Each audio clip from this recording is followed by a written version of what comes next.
like, comment, share, subscribe. Thanks for watching.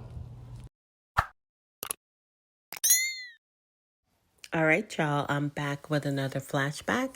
This video features Rambo. Guys, I am still working on re-uploading all of my content back onto YouTube, adding my commentary so that I can meet the YouTube guidelines. This is why you guys are seeing so many flashbacks from my channel, but I can assure you that I'm staying on top of everything happening within carbonation. Y'all, please be sure to drop me a comment, smash the heck out of that like button, and share. Okay, guys, let's get into this video. Yo, peace. So peaceful. So I wanted to get on here and expand on the video that I put out today about nature being a mirror. Nature is a mirror. Hey, what up, Luo Pesco? What up, Alphanumerics? Yeah, man, because in the space, especially in the space that I'm in, as far as like social media,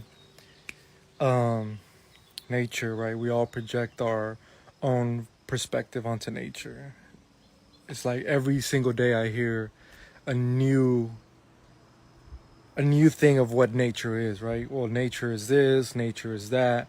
Everybody's using nature to support their own biased perspective on life. And so it's just interesting to me that we don't see that. We don't see how we're all just doing the same thing, right? We're all just looking out into the world, and specifically in this space, more nature-oriented people, they reference nature a lot to kind of support what they believe in, because a lot of us see nature as the blueprint. We see nature as the OG. We see nature as the original, and so we think that there's wisdom and value in nature, and so it makes sense. It makes sense that we're trying to make sense of nature and interpret it in such a way. I just think that we have to be aware that what we're placing onto nature, or the characteristics that we're projecting onto nature, come from us, a lot of times, because we see what we want to see, and it's just kind of like there's an inherent bias to how we observe reality. And so I don't know if we can escape that, because nature to me is just what is. Nature is just is.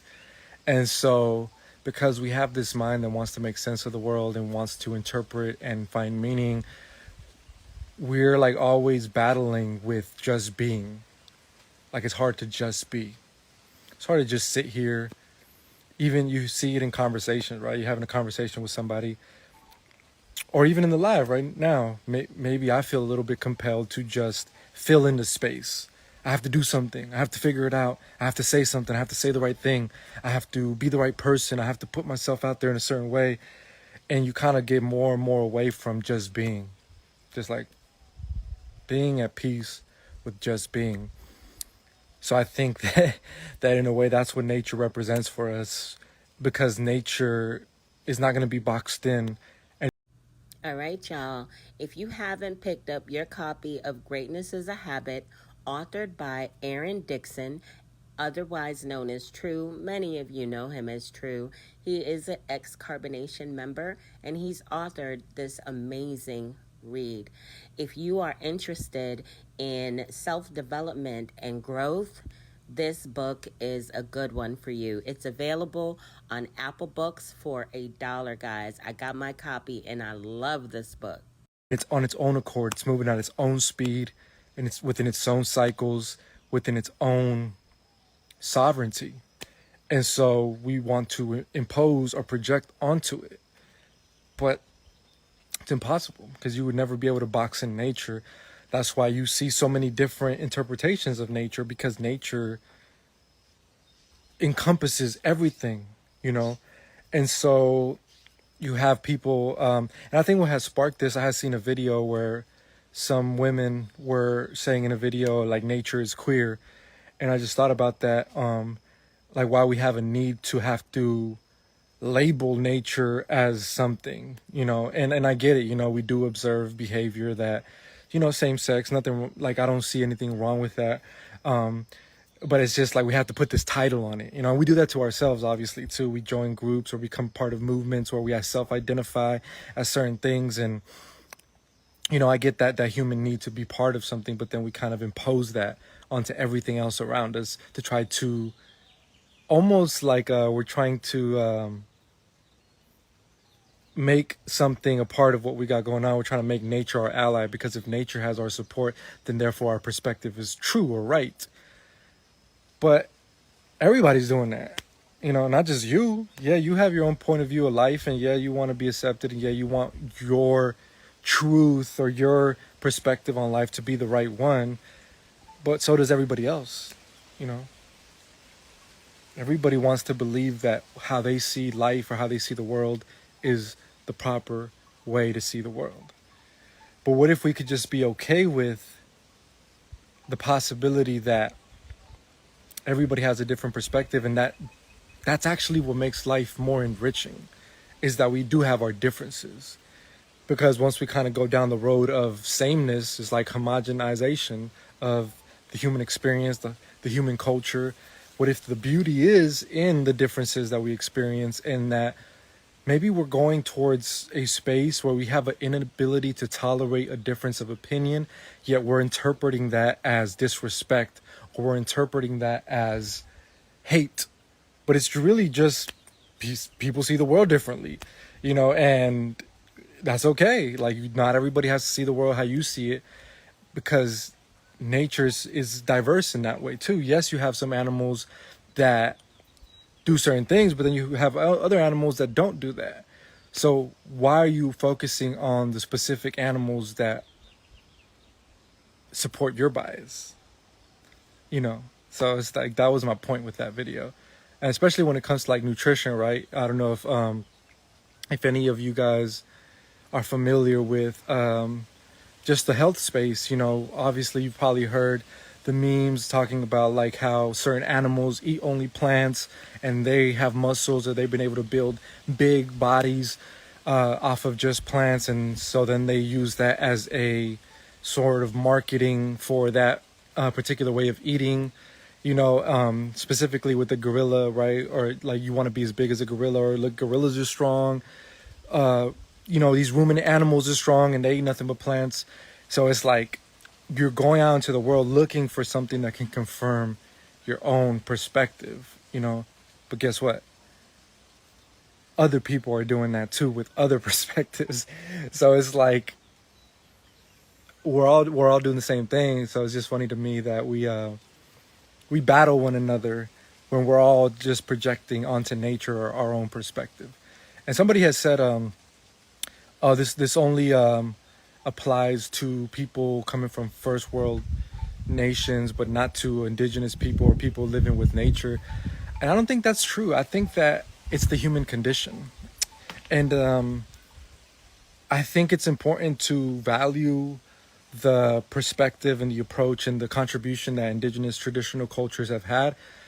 I think it's a mistake, though, to position them out or above like the rest of the world in some like beyond human way. Like, because at the end of the day, the same kind of issues exist throughout all of humanity, so I think that this is also another thing, and this is what culture comes from. All these different cultures and ways of looking at the world. Indigenous people all throughout the world have their own unique interpretations of it, and I think that's beautiful. I think that that's beautiful. Yes, there's similarities and commonalities between a lot of them, but I think the human condition is such that we give meaning to life, that we see out into the world and we interpret it a certain way, that we give meaning to nature and we interpret it a certain way, and I think that that's beautiful. I think that that's what we're supposed to be doing, and that, because that's obviously what we're doing. I just think that we should be aware of that, because then that allows us to understand other people. Like that person's just trying to understand life, and they just happen to interpret it differently than I did. They're not wrong for it. I might not agree with it. That might not be my perspective, but I'm trying to do the same thing. So why would I stop somebody else from pursuing meaning in their life and understanding in their life when I'm on that same journey, you know? So that's the beauty of nature. That is just like sitting there staring at you. Like, look at this palm. It's just being, right? And I think it's like that discomfort that we get. Like when somebody, like, have you ever talked to somebody and they just stand there and look at you? And then you kind of get nervous. Like, what's going on? Like, everything okay? It's like, yeah, just have my attention. So it's like when people act as just nothing, when they don't do anything or they appear not to be interacting with you, like there's this social pressure that you feel like, oh, what's going on? Like, is something wrong? And then that's when you kind of start projecting. Like, we're almost uncomfortable with just seeing ourselves, because that allows you to hear yourself. And then you're like, man, am I talking too much? Like, you're not talking at all. Like, is something wrong? So I feel like that's the same thing we do in nature. Like, if you go in nature, you get to see yourself, and then that can potentially be a gateway to your own understanding about yourself. That's why people go into nature to retreat, because you're trying to distinguish who you are against everything else in reality, in existence. And there's this dichotomy, right? Because we are different than everything in existence, but we're also intertwined with everything in existence. So you have to be able to identify this role that you're playing, but also see how you are intertwined with all of existence. Because then if you only identify with yourself and you can only you only know yourself, but you don't see how you connect with everybody else, then you won't be able to integrate that human part of you that is social, that is community based, and that is ultimately a big part of who we are. So I think they're both important, and I think there's a time and place for both of those things. I think that early on in my journey, I began with isolation, and I was going into the mountains and fasting and trying to uncover or remember who I was truly, aside from the programming of civilization, the programming of culture, the programming of people around me, and trying to discern the essence of who I was at a fundamental level. And then my next step on that journey was, how do I interface with other people now that I know who I am, now that I have a better sense or better grasp on my energy and how I show up in the world, you know? So those are two different things, and a lot of people are comfortable with one, but they might All right, y'all, go on ahead and drop me a comment, smash the heck out of that like button, and share. Thank you guys in advance. not be comfortable with the other, but I think they're both very valuable. And so if you can be conscious about knowing when you're in one situation or when you're in one phase of your life that requires one over the other, maybe it is time for you to isolate. Maybe you do need to separate yourself from the noise and the distractions that are not allowing you to tune into who you are. And nature is a beautiful place for that. You know, nature is a place where that saturation of just noise can dissipate, and you can find some sort of relief in it, you know. And then I think it's also important to recognize, okay, now it's time to reintegrate and connect with people and form bonds and relationships and go through the chaos that brings too, because there's growth in that as well. So nature is the ultimate mirror for you to see yourself, because it's neutral. It's neutral about it. Don't care about your beliefs. It don't care about how you think things should be. It doesn't care about your ideals. It's just a neutral place. It's a neutral thing that's gonna leave you with nothing but yourself. So yeah, that's my own 2 cents. But like I said, I could just be projecting that onto nature too.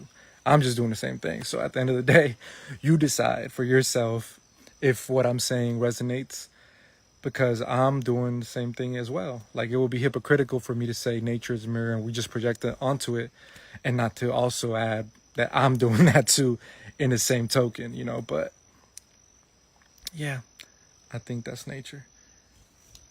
Cities are like ticks sucking blood off of our beautiful planet. Yeah, that's that's one way to look at it. you know, yeah, I mean, I have videos about this. You know, I've made analogies to cities being tumors and this infestation of this mindset that's kind of disconnected from the natural world. Yeah, you know, and at the same token, sometimes I just I also have a sense of perspective and compassion for what humans have done to themselves, you know, what we've done to ourselves through this process. Because I don't think, like, the way I look at it, I don't believe that there was this strategic plan to get here.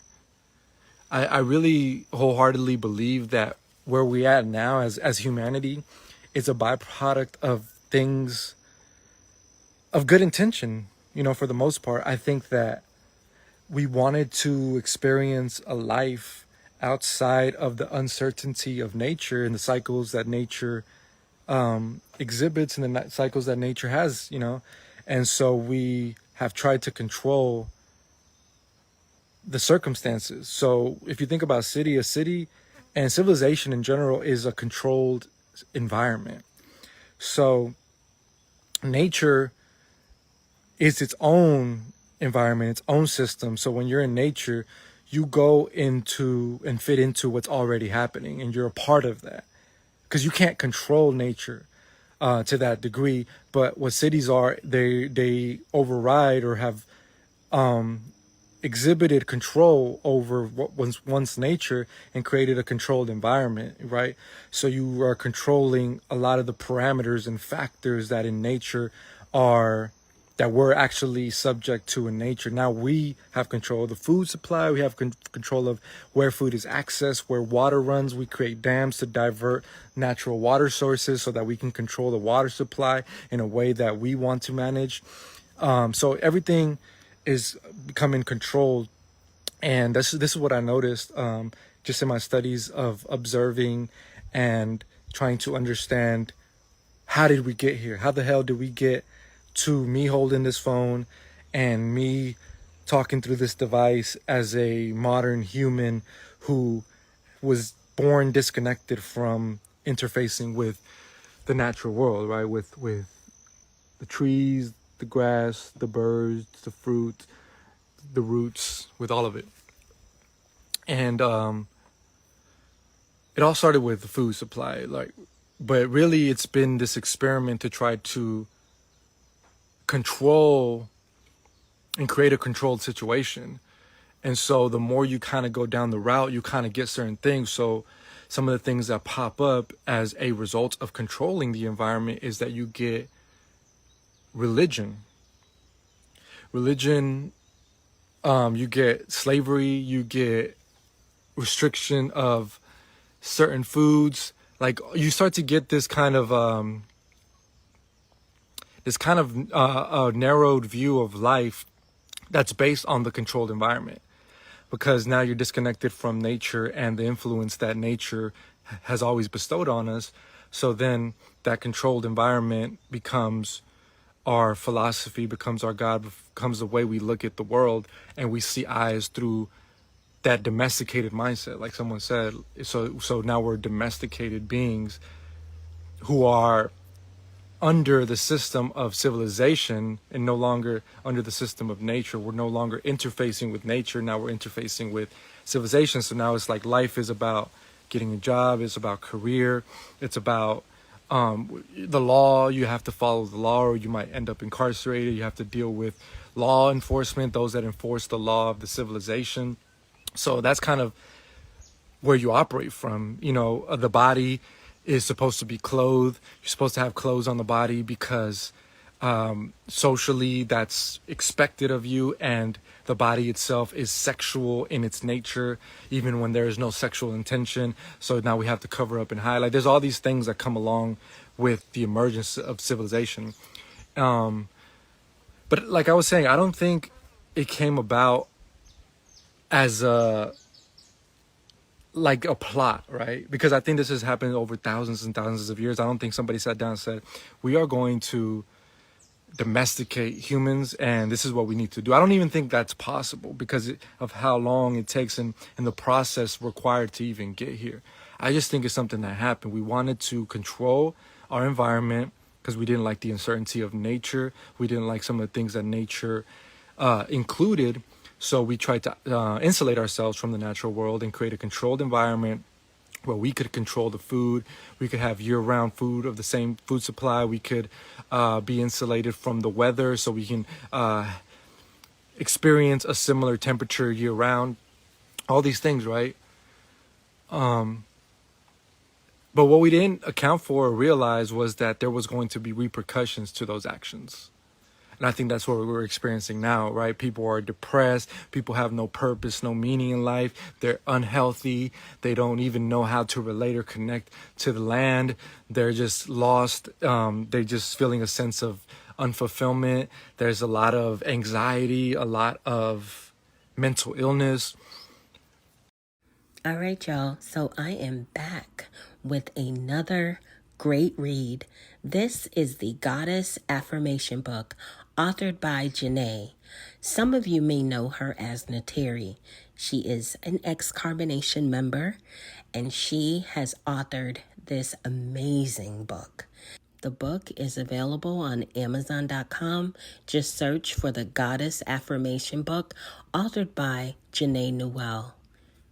Of anxiety, a lot of mental illness. That's the repercussions of controlling and insulating yourself from nature.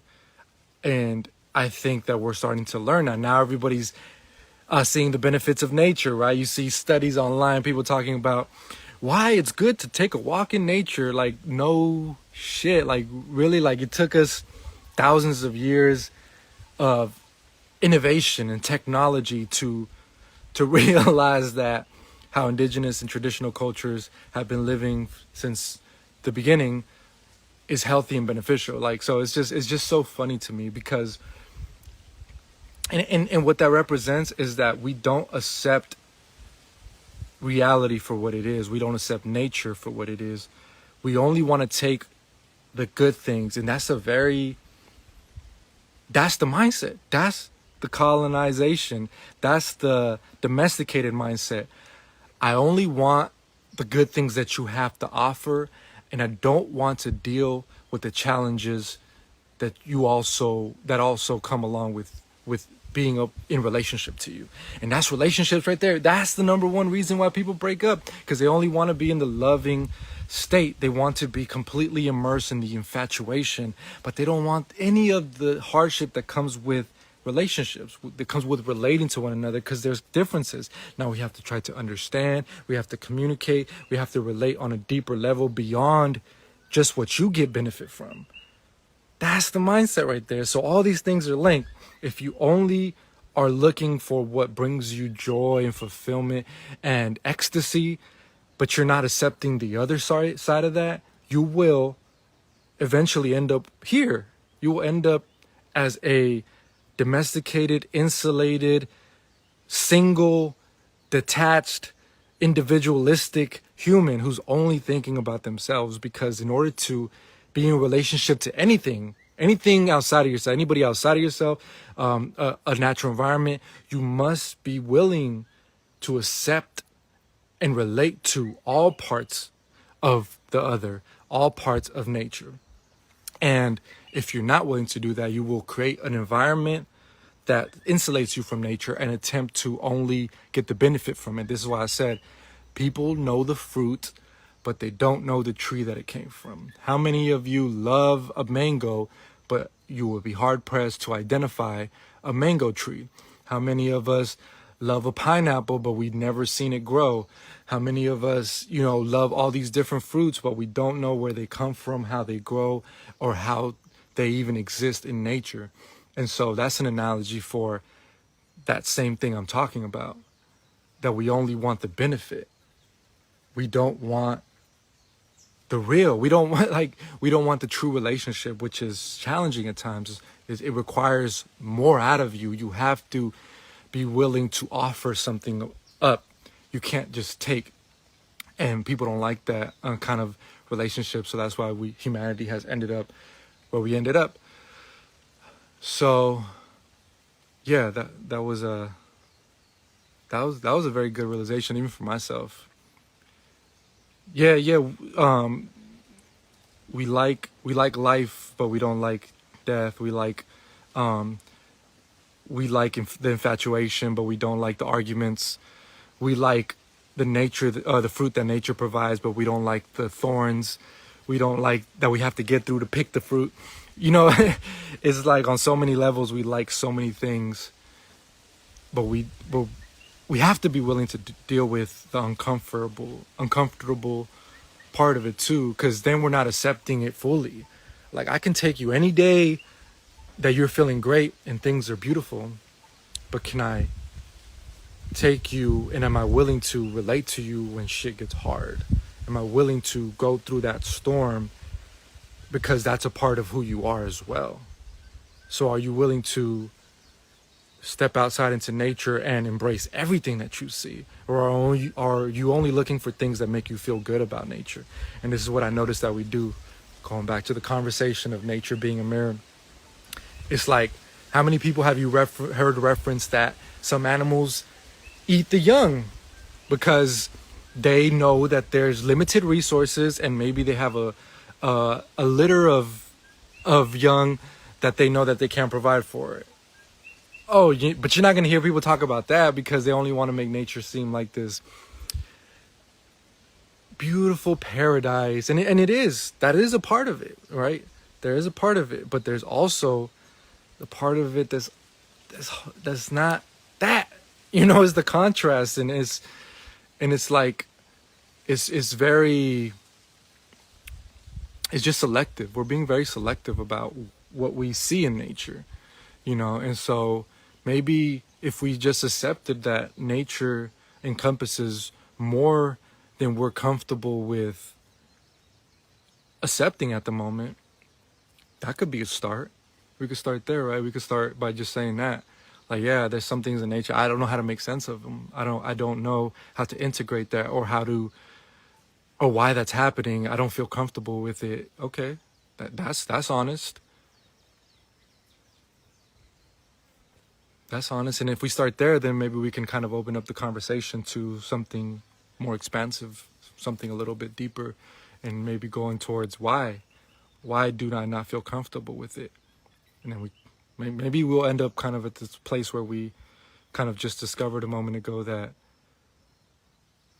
the mindset that we've cultivated as humanity, as a recent in our evolution, in our existence, has been geared a lot more towards only accepting and welcoming things that make us feel good, and rejecting or insulating ourselves from the things that bring challenge, from the things that bring contrast.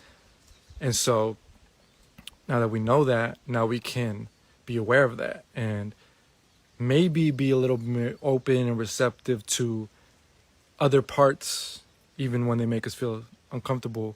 But now that we understand, because of the mindset that we were born into and what's been cultivated in us, maybe we can grow from that and start to just even understand, like, that things are beyond our ability to box it in. I mean, I know we would love nature to just be simple and life just to be simple, but it's complex. There's a lot of things, and I think that's fun to me. Like, I like that, because it leaves you on this journey of just always being surprised by something new. It's like discovering a new species that does this new thing that we didn't think was possible, right? Like, it's just like, oh shit, now we got to rewrite the books. Now we got to rewrite the biology. Now we got to rewrite the physics, because I think that that's just reality, you know. And I think, well, nature is reality. Nature is everything, but reality is just such that it is an illusion. Like the more you try to grasp it and hold on to it, the more it moves and shifts. Like you can't hold it because it's not meant for you to hold. It's meant for you to experience. It's meant for you to come through you. It's meant for it to be felt, you know. But what we're trying to do is box it in and put it in a museum and show it to the world, when it's maybe that's not what we're supposed to be doing. Maybe that's not the purpose of all of this. But I digress. What's everybody saying? Nature is a self-replicating, self-regulating technological framework behind what we call the living world. It has patterns and encoding that is not perceptible to the end user most of the time. Yeah, I like that articulation. Our egos must die in order to experience oneness. And if our egos die, do we die? If the ego doesn't exist, which is a sense of self, then do we exist? If we're all experiencing oneness, how do we have an identity outside of the all? How do we identify? How can we even acknowledge or be aware of existence without an ego or without some sense of self? It's a good question. Empathy, compassion, love. We are all pulsating ripples of reality in and out of this existence. True sacrifice comes in darkness, somebody's darkness. Teresa said, please save this live. Yeah, I'll save it. Limitless being soul. You want to come on? Did you send a request? I'm sorry, I'm just going back through the comments. Nature, the beautiful horror, its infinite expressions. If we ourselves become the middleman, we are at the wheel of nature. Nature is the most gruesome. Yeah, nature is everything. Nature is beautiful. Nature is gentle, serene, calm. Nature is chaotic and destructive. Nature is birthing and killing at the same time. Nature is infinite at the same time. Like it's just everything. It's kind of a mindfuck, to be honest. And I think that's why it's hard for people to contain these ideas, because it requires, it kind of messes with the mind to just even understand how that could be. But All right, y'all, going ahead and drop me a comment, smash the heck out of that like button, and share. Thank you guys in advance. maybe we're not meant to understand, like we said. Experience. We are the tip of the blade called nature.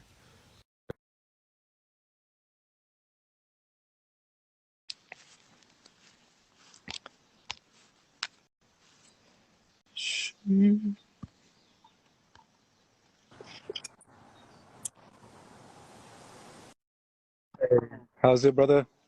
Greetings. I'm doing It's good, man. well. How are you? What's alive in you?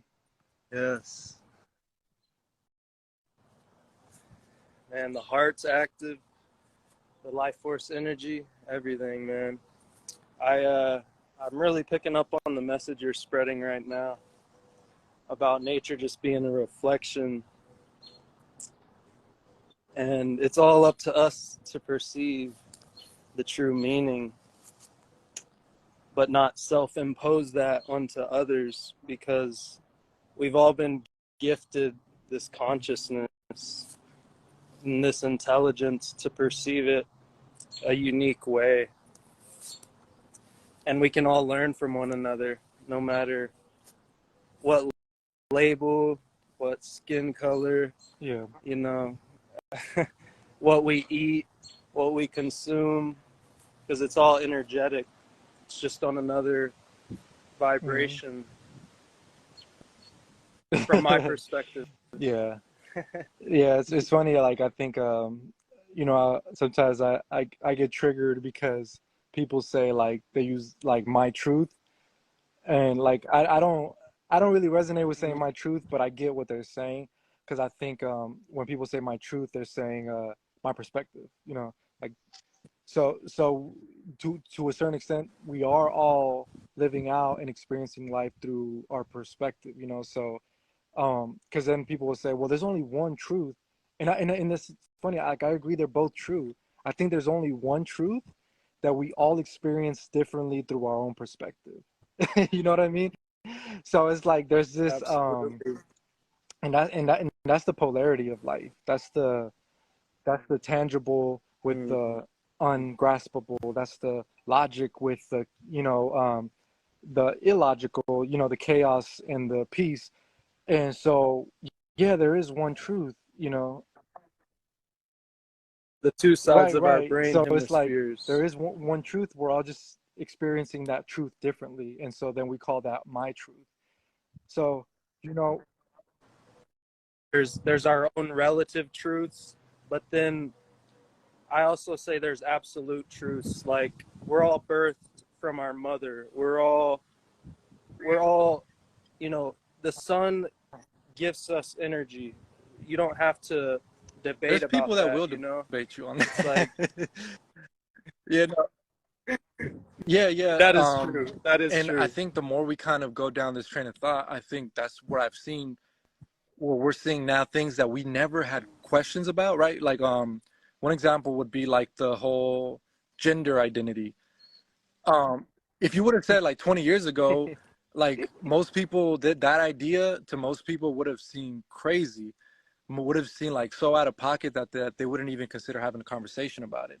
But now we're getting to a point where people have Mm.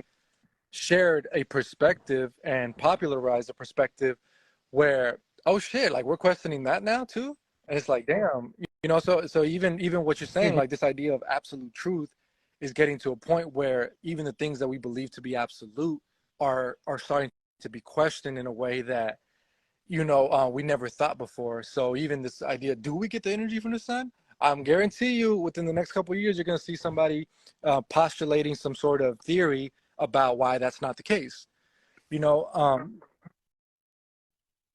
All the yeah, sunscreen companies and all yeah. I that mean, junk, even if we for talk about sure. like the quantum realm and quantum physics and all this, like things that we thought were very Okay. fixed, like the nature of solid objects, very recently in human history has been come into question. So I just think about that and how we're kind of heading down this path to where, and I think that's scary. I think it's challenging for a lot of people to hold, especially people who have a lot. They come from that very logical mind, like myself, like who we're very comfortable with solid truth. That's why we say like, well, some things are absolute because there's comfort in that. There's comfort in a solid structure of reality.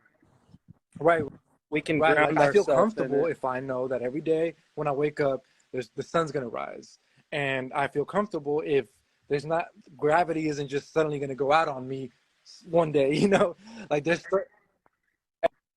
Everyone wants yeah, to yeah. make So sense of there's something. comfort, I think, in stability and structure, and then there's also, and I love, I think Jordan Peterson had a kind of position it this way where he said there's a need for conservatives because they kind of show you um, things that have worked before. Like maybe we should keep doing this because it's kind of worked for a long time. But then there's also a purpose behind people who are more progressive because every now and again the right thing to do is to do something new or different.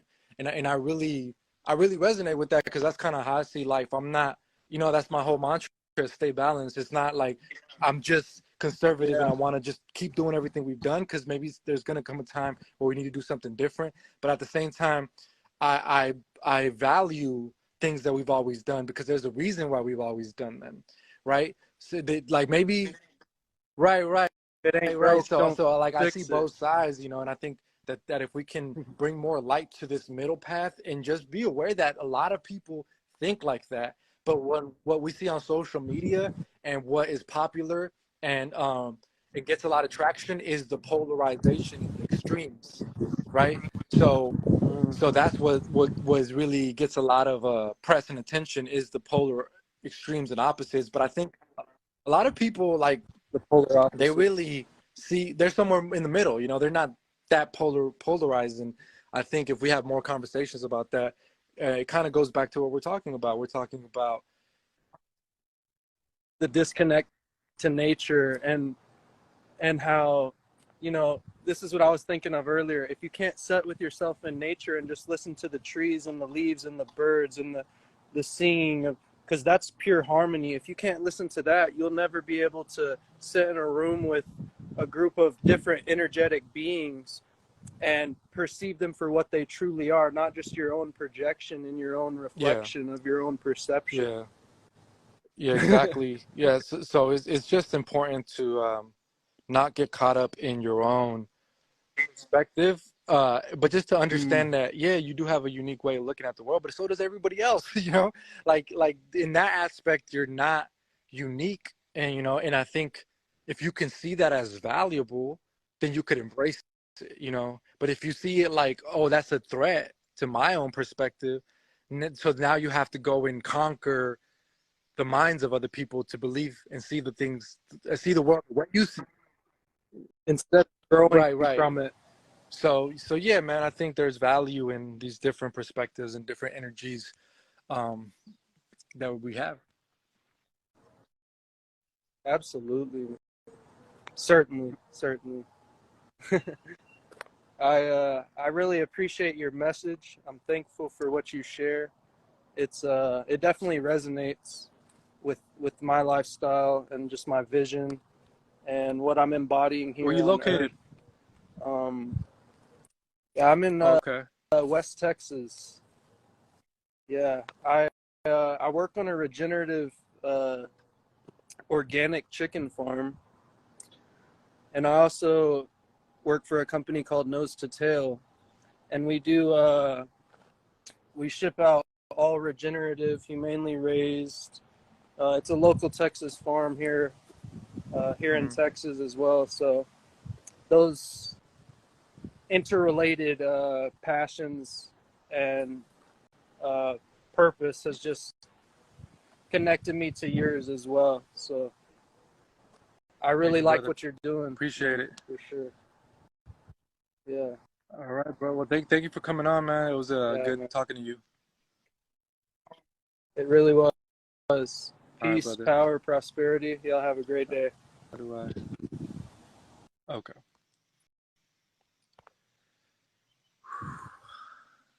Yeah, man. That was good. Yeah. Yeah. You know, is there? Do you guys believe in the absolute truths, or do you think that we want to cling on to this idea of absolute truth because the alternative would be the alternative is unknown and uncomfortable. Yeah, I mean, let me know your thoughts. I'm not. For a while, I was always like, oh no, there's obviously absolute truth. Like, not everything is relative. Not everything is um, subjective. Like, there has to be some absolute truth. But maybe that only absolute truth is that nothing is absolute.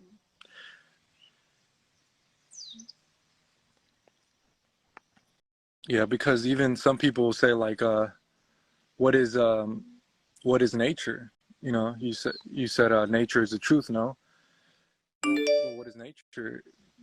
Is everything nature? Is um, is a city just nature, alchemized in a certain way and positioned in a certain manner? Are humans nature? Is outer space nature? Is the sun nature? Are the planets nature? All right, y'all. A word from Rambo, aka Wild Quetzal. What up, y'all? I'm excited to share an offering that I've been putting a lot of intention and energy into. It's called Wild Brotherhood, and it's a community for conscious, intentional, sovereign-seeking men who are wanting to come together, build themselves up, develop themselves, and level up in all domains of existence. So there's two parts to the Wild Brotherhood. I'll explain it very simply. The first part is a monthly membership that includes weekly video calls, a group chat, access to a network of men who have different skill sets. We will intertwine that with one another, as well as priority access to the in-person events, which is part two, the gathering. Y'all be sure to check out Rambo at wildbrotherhood.com. Any men out there who are interested in building with like-minded men, check them out. Are the binary stars rotating millions of light years away nature? Is the galaxy nature? Is existence nature? You know? Because to me, that is nature, you know? I do think about the galaxies and the planets and the stars and all celestial bodies as nature. And, well, what is naturally occurring? By whose standards? If humans made it and humans are nature, is that not nature creating with nature? So you see what I'm saying? Like, the definition, or you have to be clear about what you mean when you say these words, because they can be manipulated in such a way to either empower you or disempower you, because some people will sit in the middle of a city eating some processed food, holding a under a 5G tower, and basically glorifying civilization and saying this is nature, this is what we've come to. And maybe it is, I'm open to it, but you know, and a lot of people think that way. A lot of people think, and that's why like people like Elon Musk with this whole AI integration, they think that this is what nature is supposed to do. So they see it as the next logical step for consciousness to go into digital devices, for AI technology to take over, and for this integration to happen.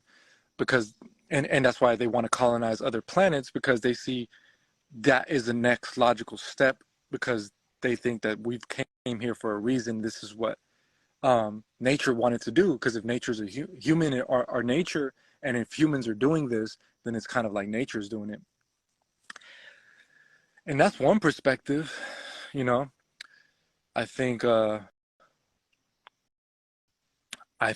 think for me it's more about alignment within the self and the harmony within the self. And if we aren't experiencing that, maybe we do want to experience that, what can we do to find alignment with that, as opposed to, you know, ignoring that and thinking that progress is only further and further deviation from what has always existed. Like we have to keep, like that's the progressive mindset. Like we have to keep going and creating new things. We shouldn't do anything that we've ever done before. Or and that's what's weird to me, that a lot of traditional people, a lot of people that like identify as indigenous or that come from indigenous cultures or indigenous lineages are very progressive, when to me indigenous and traditional cultures should be like the most conservative thing, because you're trying to literally conserve a way of being that is very ancient.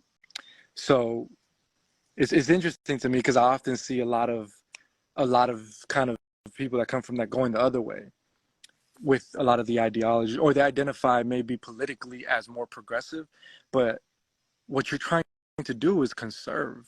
You're trying to conserve a way of being, and at the highest level, you want to conserve a culture, a way of being, a people, a language, whatever, you know, you're wanting to conserve, but that's conservation, and that's the other side of the spectrum. So I don't know. It's just it's just interesting to me. Um, all right. I think I'm gonna leave it at that. I don't want to be on here too long, because I want to save this and I want people to watch it. And because people have short attention spans, if the video is too long, there's no way that they're ever going to be able to sit through it. So in order for me to cater to the short attention span of humanity at this moment in time, I'm going to cease this live and go about my day. But hey, man, thanks everybody for coming in here. Really appreciate it. I'm really grateful for the support, for the community, for the connection. And I'm glad that we can come and find some sort of understanding, some sort of growth, some sort of development, just from an idea, from a conversation, you know, and that you guys are open to hearing what the hell I have to say, because I'm just another part of humanity, another part of the earth, another part of nature, just with my own perspective. So if it could bring value to your life, then I'm grateful for that. We should be levitating right now. I'm about to levitate up out of here, but see y'all later. Have a beautiful day. Peace. Nature is a mirror. What you see in nature is merely a projection of your own perspective, how you see things. We often reference nature to support our own personal beliefs and All right, y'all, going ahead and drop me a comment, smash the heck out of that like button, and share. Thank you guys in advance.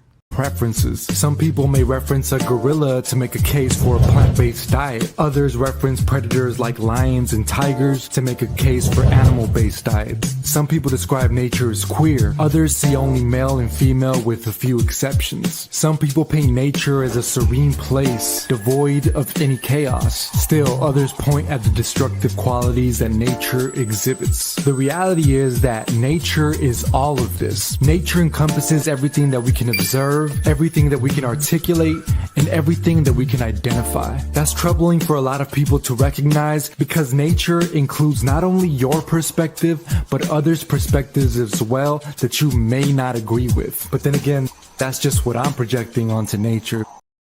All right, y'all. I hope y'all enjoyed this video as well as my commentary. Please be sure to drop me a comment, smash the heck out of that like button, and share. Guys, I want to give a big shout out to all my new subscribers. Hey, y'all. Welcome to the channel. To all of my OGs, my day ones, my ride or dies. Y'all already know what it is. Big up yourself. We in the building with it.